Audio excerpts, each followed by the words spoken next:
Hey guys, welcome back to Testin' with Destin, and right now we have the only ancient exclusive hero coming in this batch of heroes, Su Yu. Now, Su Yu and this video as a whole is going to be very different to what it usually is, because this is one of the only cases where this hero is getting buffed beyond, it being shown here. So she's getting a lot of really impactful buffs, which are going to make her very usable in a couple pieces of content.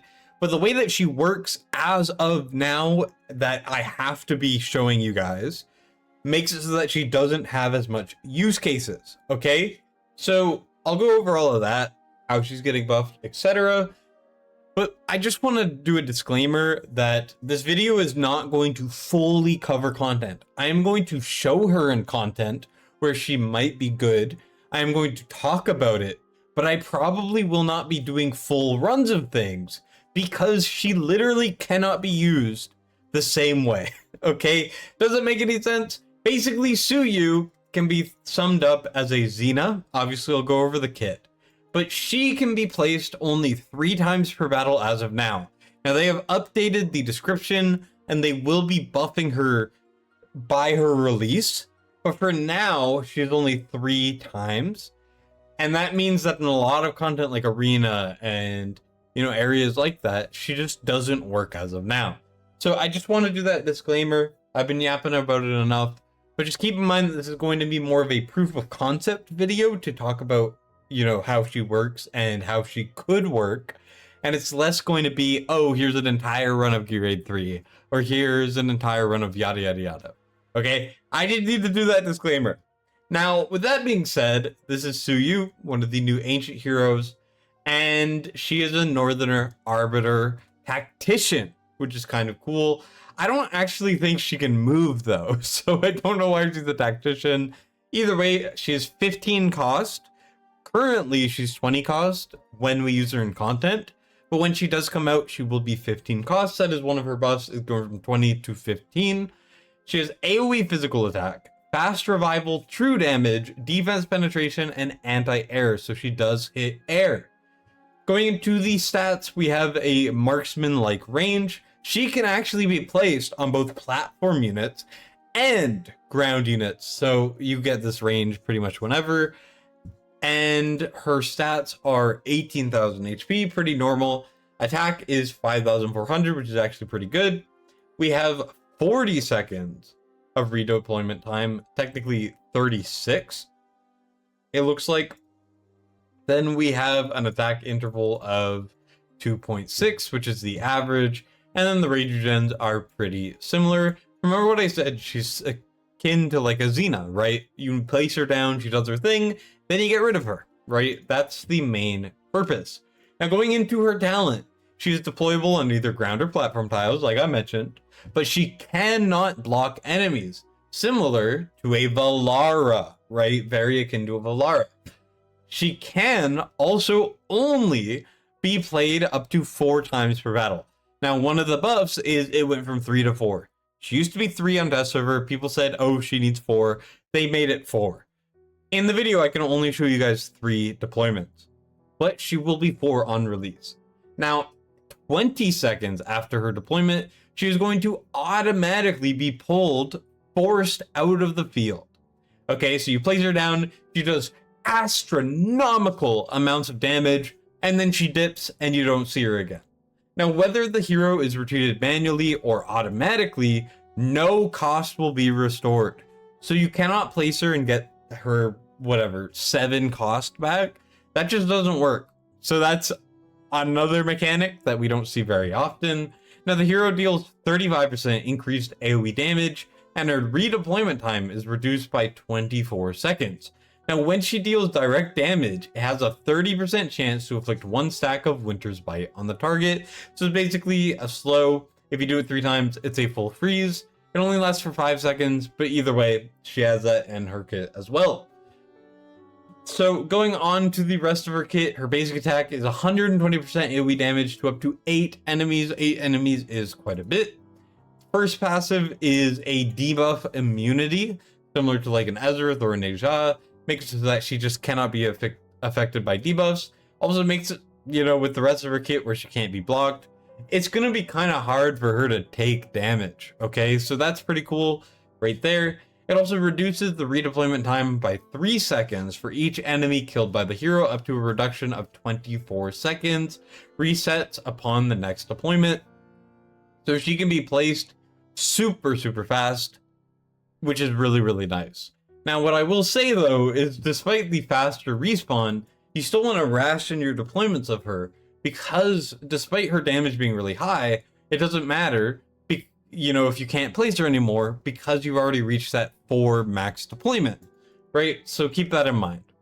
Going off to the second passive, now this can be affected by Infernal Roar. Each or every 2 basic attacks, the next basic attack deals 420% AoE damage, which is a ton, and it ignores 50% defense to up to 8 targets in range. When the target is inflicted with Radiant Erosion, deals an extra 200% true damage. Now, if the target's HP drops below 40% and they are inflicted with either Winter's Bite or Freeze, it immediately kills the target. So it is functionally an execute of 40%, which is insane. This may make her really good in Gear Raid 1, right? You use her on all of the stress points, which is like only 3 or 4 in a fight, and she just deletes them, right? That is really good. Now, going into the bond skill, when you unlock Gushi, who I think is very good, you should try to unlock regardless. Basically, when you get him, it extends the hero's maximum deployment duration by 5 seconds. So instead of it being 20 seconds, it is now 25 seconds. It's actually a very big buff. I cannot remove this, so she will be the extra duration due to the bond skill during the showcase. Then the ultimate is same range as the rest, and when you place her, she's actually going to go into her ult immediately. So functionally, she doesn't really have an ult at all. Now, when deployed, this is going to pull up to 8 ground enemies in the basic attack range in front of the hero, so it makes them come to her, and then it's going to deal 600% AoE damage, which is a lot. It's going to ignore 50% defense 3 times, up to 8 enemies in range. It's going to inflict Immobilize, so it's going to keep them in place for 10 seconds. It's going to put vulnerability down 30%, which is a lot, down. And then it's also going to only happen 1 time per deployment. She's literally pulling herself, so it literally doesn't matter. She's just going to ult. She's going to pull like when the ult is over, basically. So keep that in mind. Going into the awakenings, A1 leaves a Moonfrost on the current tile. A Moonfrost is a thing that inflicts Winter's Bite on up to 8 enemies within 2 tiles every 3 seconds. That sets up the rest of her kit decently well. And it's going to do this anytime she dies or retreats, which is obviously the main function of her kit. And it's going to last until the hero's next deployment. So if you want, you could just hold on to her and it'll stay out there for even longer. Now, if the hero is then deployed onto the position of the Moonfrost, she's going to get 10% attack, a shield equal to 100% of her attack to all allied heroes within her basic attack range for 10 seconds.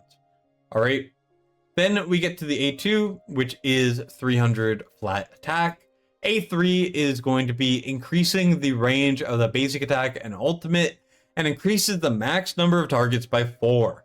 Now, it's going to be really hard to get her to A3, but the A3 will be a solid awakening, because instead of 8 units, she now hits 12, and it also allows her to hit more units, right? Because her range will be a lot bigger. Then we get to the A4. The A4 increases bone-biting colds damage by 20%, which is barely anything. This damage is further increased by 10% when the hero has a shield. It's an okay A4.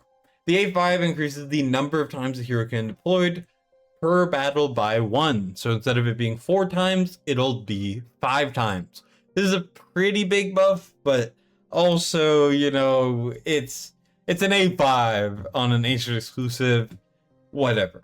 Going into the build, I do have the Resonance spell on. This is increasing her damage by a lot. And then I also have Cataclysm on her. There are only really 2 sets that work on her, which is Hell's Lament and Cataclysm. Now, she is an Arbiter, so ideally, you want to run something like an Arbiter Ring on her, I am not going to be doing that, so her damage potential will be even higher if you have this on, but I don't want to put it on because it's kind of hard to get. So keep that in mind.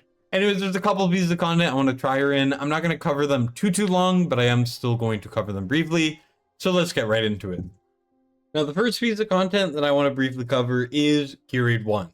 Now, on paper, her kit seems perfect for Gear Aid 1, apart from the fact that she does physical damage. And that's because, well, she hits a lot of enemies. She does a lot of damage. While her limitation is part of her mechanic that she only can be placed a certain amount of times, Gear Aid 1 really only has a couple big waves. So you save her, you place her down for those waves, and then she kills everything, and then you can pull her, right? That's the general idea that I have here. Power dominance is off. We are using an Arbiter Lord because she is an Arbiter. She's also a Northerner, but let's be honest, she's an Arbiter. Northerners are not great. Now, you may notice there is 3 deployments. It's supposed to be 4, but once again, that has not been updated yet. So, we're going to go off of that. Now, as you can see, she can be placed pretty much anywhere. I will kind of just wing it a little bit here, but either way, we are going to just see what happens. I'm going to place Neja in the middle, Valara on the side. We could do Beelzebub. And I will actually manual the alts, because I think that is important.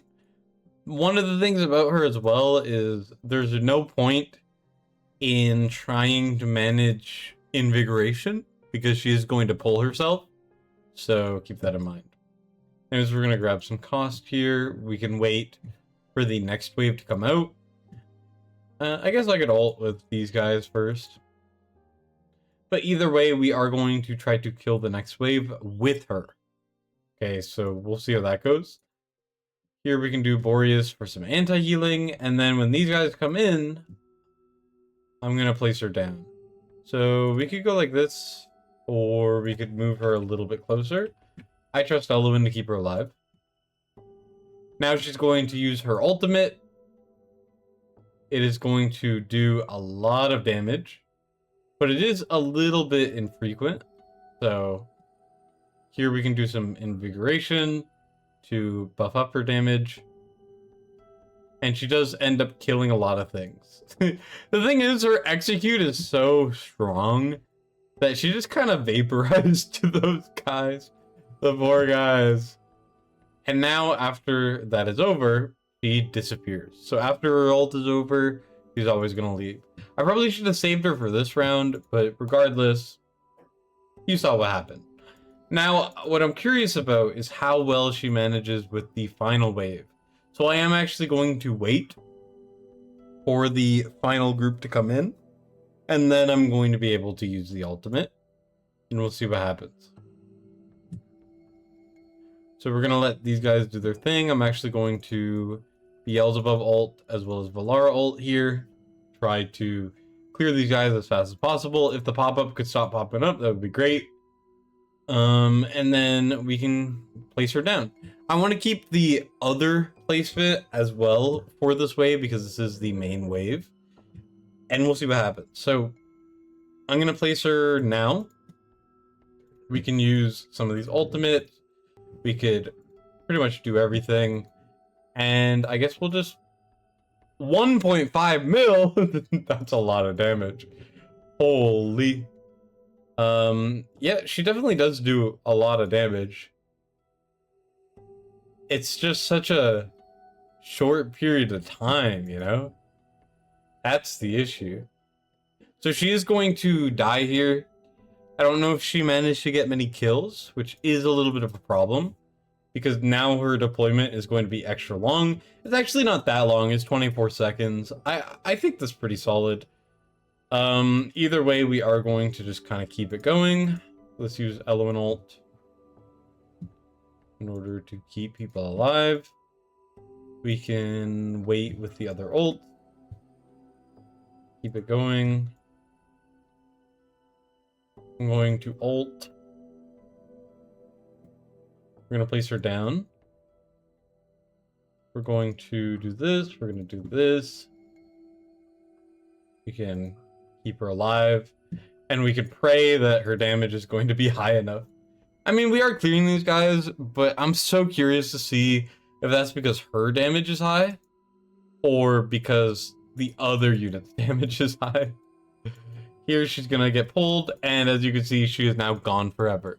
Now, after she gets released, once again, you'll be able to place her one more time. But as of now, we just have to go on without her, right? So we're just gonna keep it going. I am going to let it keep on going because I do think that part of the test is still realizing that her deployment is limited. So even though we are supposed to be comparing damage, you know, if the unit's not out on the field, obviously they're not doing damage, it shouldn't count. Right, so I'm not gonna like end it early or anything. We're just gonna keep it going. Hopefully we can clear this before we get too much healing output in. And it's kind of cursed to not even see her on the bar with like 0 charges and not be able to place her. She's just gone. Where'd she go? My precious. Anyways, we clear this just fine. Now keep in mind this is an A0 Suyu, and this is an A5 of both Valara and Neja. They also had a lot more playtime. Suyu would get, assume, like 25% more damage, and her gear is also a little bit worse. With that being said, you can tell the difference. Even Boreas outdamaged her. That is kind of appalling, if I'm being completely honest. That's really bad. Now, when she was placed, I could notice that things were dying a lot faster. She was, in fact, doing a pretty large amount of damage. The thing is, the main gimmick that she does have with the limited deployments is the thing that makes her bad, or makes it so that she struggles in certain content, right? Because it just limits her use cases unnecessarily. Now, the other thing I want to cover is Matrix, mostly because this is one of the pieces of content that it was suggested that we try, so I just want to show that she kind of doesn't work here, and that's just due to Matrix mechanics. Now here we have the meta Orin team, but instead of running Lady Mina, I am running Suyu. We are having her on the Arbiter side, and we're just going to see how this goes. I'm pretty sure it'll be pretty simple. Now, what I will say is she actually hits in a very wide area. So by placing her in this middle tile, facing whichever side, she actually hits every single enemy on that side.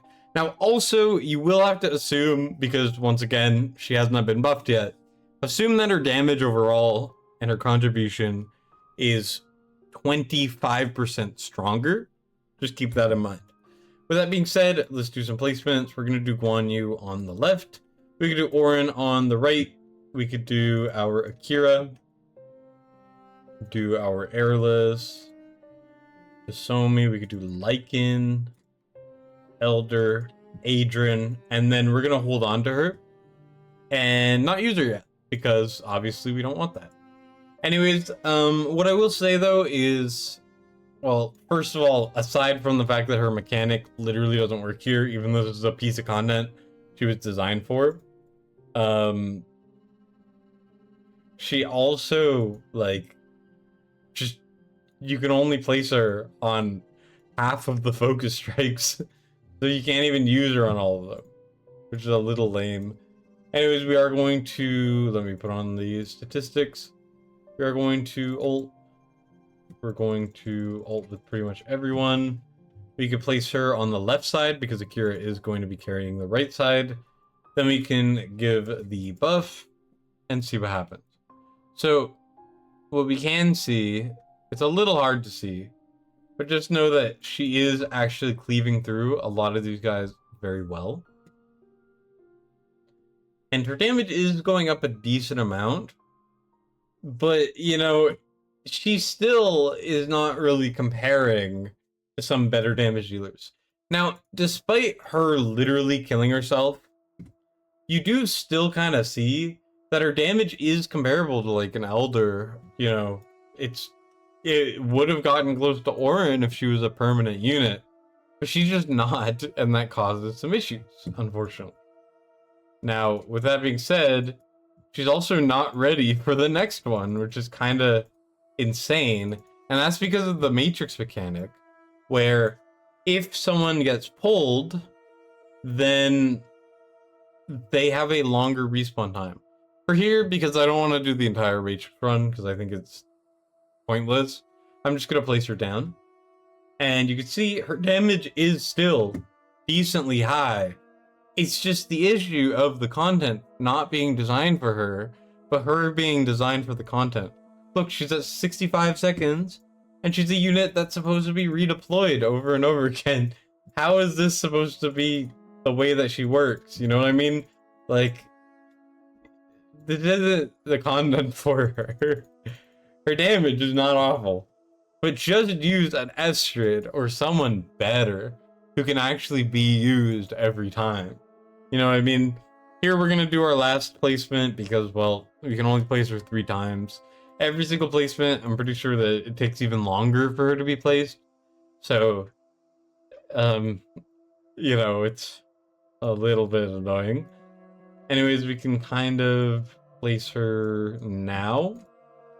We could place the clone, we could use everyone's ults, we could use the Orin buff, and then after this, I am going to pull everyone and then we're going to see what happens.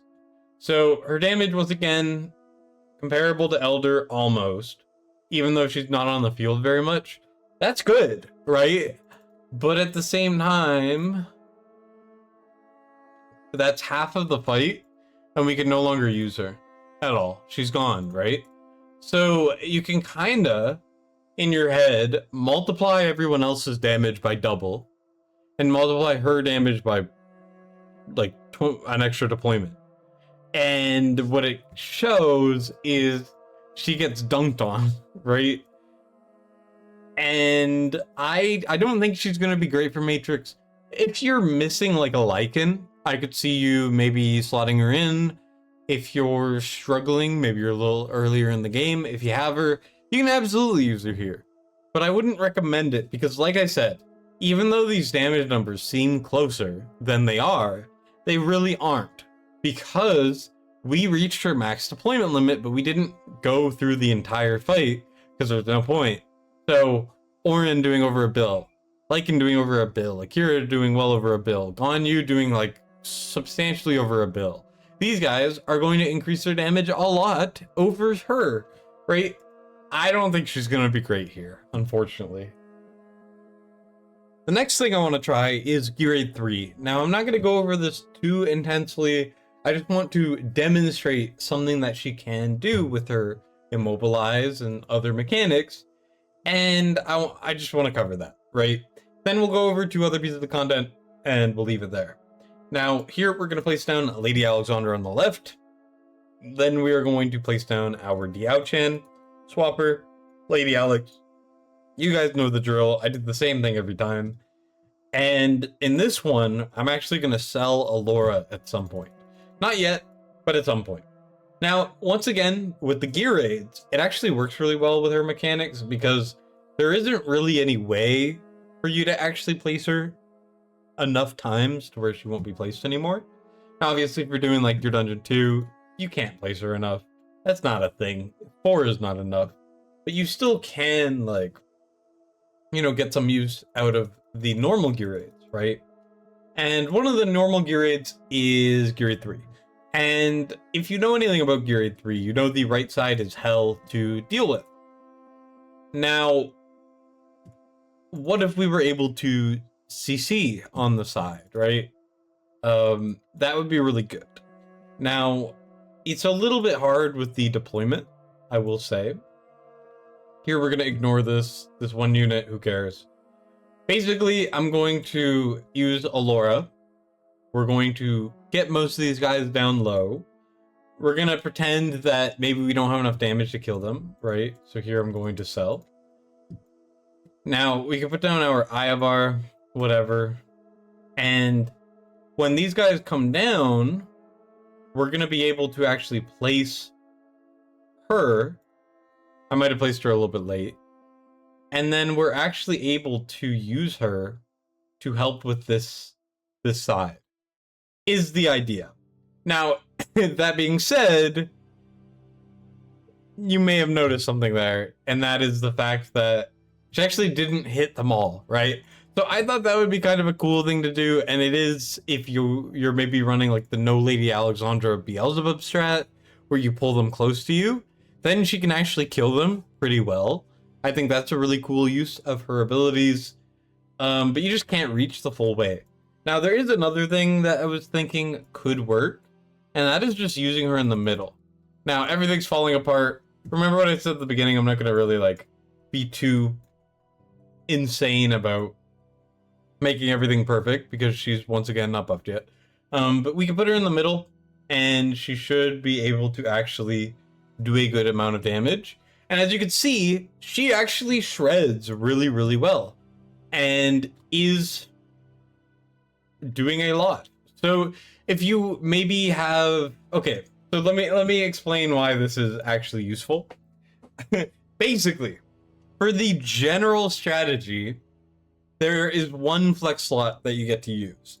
And generally, you want it to be one of a few things. So here we have this team. You're always going to place Alora, Lady Alexandra, Silas, Van Helsing, both your healers, and Yao Chan. So that leaves Dallin, Iovar, and your flex unit. Dallin does not need to be used past the beginning to get you coughs, to get you on the map really, really early. Iovar is used for the big group at the end and in the middle to help you clear them, right? Su is the flex slot. Now, I have used a lot of different units for the flex slot. Neja's a great unit. You could use Ymrit, right? Someone who does something extra. Ideally, someone who is in the middle to help you with the mobs and the boss. And in that case, you can actually use Su there. Now, that was without a Lord. She still did a lot of damage. Was it anything like mind-blowing? No, I think I'd still rather use Neja, because at least Neja, you know, is like easier to put down and stay there. But I do think that is a potential use for her. Also, in Gear Raid 2, you can use 2 damage dealers. Now, you could use 1 permanent damage dealer, and then you could use her to help deal damage. Or, I think because the waves are so split, you could use her as your primary damage dealer. Because, well, there's only like 4 waves. And guess who has 4 deployments? Her. I think that's another use case for her. But it's not really like a, wow, amazing selling point. You know what I mean? With 2 more things to go, one of the areas I think she's actually going to be incredible in is Molten Keystones. So if you don't know Molten Keystones, there's a particular string of modifiers that can be really, really difficult. And that is primarily on the left side. If you get the Abyssal units, which are like the little squids, they're pretty tanky, they're a little slow, but there's a lot of them. You can get it so that they immediately start moving, so there's no time to have them wait, so you can deal damage. And then you can also get them with extra HP. Now, I don't have that as a keystone to show, but basically, you need physical damage, because they can also have a modifier to be immune to magic damage. And there are not a lot of great AoE physical damage dealers, especially that can be placed on platforms. Well, she can be, right? And she also has Immobilize, so you don't need something like a Mari or a Lady Mina to help you, right? So that's a really cool use case, in my opinion. For here, we have Abyssal Beholders. I don't think that's good because it's going to replace the things I want to show off. But to be honest, there's like nothing. There's like nothing similar. So I'm just gonna go in and I'm just gonna show very briefly what I'm thinking of. AKA, you place everyone in the middle and a little bit on the left. You let her handle the left. And there's not that many waves, so you can actually end up using her really well. Here I'm going to just kind of do things pretty normally, if I do say so myself. We're going to place our tank. I'm going to hold on to her. Okay, so we do have the beholders here. So the beholders, basically, let's say we place down a Valara. Valara does some solid damage, but it's nothing like amazing. And they can be immune to physical damage. I don't think they can be immune to magic damage. But we're just gonna place it, and it's a little bit hard to see. But you can see that she is actually cleaving through these guys like crazy. Now is it amazing? Once again, no. Her damage is just so slow. I don't know, like she does big hits, but she doesn't do them a ton. But then, you know, it's just 40% of their health disappears in an instant. It's so strange. It's like her damage, like I keep, saying it's pretty decent. It's not like amazing. But then she just comes out and she does 40% of their HP in an instant, in an execute, which is ridiculous. So hypothetically, yeah, she's, not doing a crazy amount of damage outside of her big hits, but she only needs to do, well, they died to the platform killer, but she only needs to do 60% of their damage or their HP, and they just die, right? So effectively, just having her on the field makes it so that anyone in her range has 40% less HP in a way, because they're just going to get executed. So I do think she's pretty solid there. You could definitely figure out some cool strats with that. For the final thing that I want to go over is Arena. I think she has a decent amount of potential in Arena. Now, before I do that, and it's going to be like bare bones stuff, I will leave the smart people at Arena. I'm not great at Arena to figure it out. I do want to talk about a couple areas she's decent in. Number one, the first challenge, or the first like hard codex challenge, she will be really good. A lot of the issues with that is you just cannot keep yourself alive, mainly for the bottom, also for the top.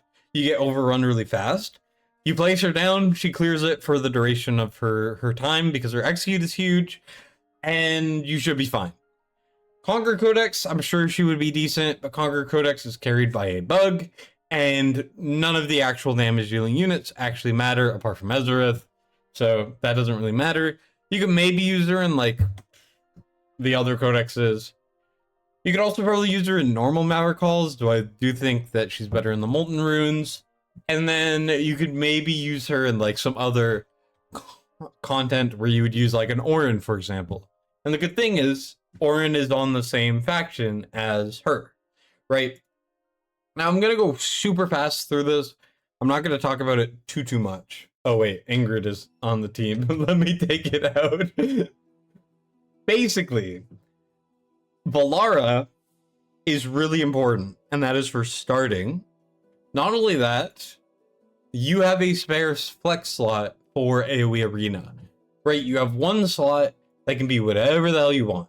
People usually use Dracula for the damage increase and the extra rage regen from airless healing, but you could put in her as well to help you with leaking, to help you with damage, whatever. Not only that, because she's 15 cost, you could potentially use her instead of Valara if you're missing her, but I don't know how well that'll translate because Valara is like one of the best units in the game ever, especially for AoE Arena.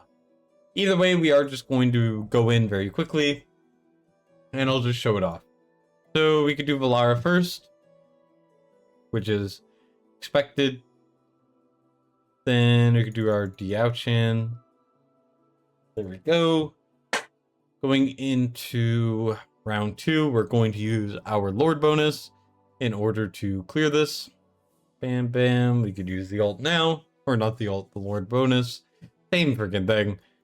Then we could place down our Orin. I don't think it's worth changing up many of the timings, to be honest. But regardless, we're just going to keep going. Now keep in mind that Arena is slightly harder. They made it a little bit better, that it translates a little bit more, but it is still easier on test server. So keep that in mind. Anyways, we are going to just keep it going. We should be fine. There we go. And then you see the issue, like it's kind of hard to get a good time to place her down. Like, why would I not just use these two to carry my ass throughout the entire thing? Next wave, I guess we could use her to help finish off. But once again, we clear stuff so easily that it's probably not gonna do anything. Either way, we can ult with Orin here. There we go. Then we could do our Suyu. We can place her up. We can place her to the right. And when they do come in, she'll help kill them. And as you can see, Orin does all the work. So, like, there's an idea there. Maybe I could place her at the top, where she could, like, help deal damage. But it's just so hard to make it work, because she can't hit anything, because the current meta is so powerful that there's literally no point. So my only idea here for AoE that I think would work is if you're missing Valara, you could maybe use her instead. That's kind of it. Now, the other thing is anti-air arena. I think she could work. I think it would be a little bit better. But the thing is, arbiters are so far outclassed by chaotics and piercers that there's also no reason to use her there. So I just wanted to show it off as an idea, but I don't think that she'll actually work there. So what do I think about Suyu? I think she's not worth pulling on because she's an ancient exclusive. Now, I will say she does make Gushi better, and I think he is actually pretty good. So if you want the bond skill, you want the collection, you can pick her up. I think if a new stage that is very difficult and you just need a little bit of extra burst damage comes out, or maybe there is one already, she'll be good. Apart from that, I don't think she's amazing. The thing is, for being a place and leave unit, and then she like kills herself, and then she can only be placed like 4 times, she doesn't do enough damage. You know what I mean? Like, I don't see myself using her for her damage. I will say her execute is very strong. That's where a lot of her damage comes from. Remember what I said? You only need to do 60% of the mob's HP, but that is reserved for people who can be executed, so not super tanky enemies. Not only that, the deployments is like her main gimmick, and it just makes her kind of poor in a lot of areas. If you want like a decent AoE DPS, she's fine. If you want someone who's flexible, she's fine. Otherwise, I don't really see too many uses in the game right now. Apart from Molten Keystones, I think she's actually really good at. And apart from that, gear raid, she's decent. Anyways, I don't think she's great, but she also does have an exclusive artifact coming out eventually. Maybe that'll make her better. Either way, I just wanted to cover her very I say very briefly. It was a long video. Either way, I wouldn't recommend summoning on her unless you like what you see. Thank you guys so much for watching, and I'll see you all in the next one. Destined signing out.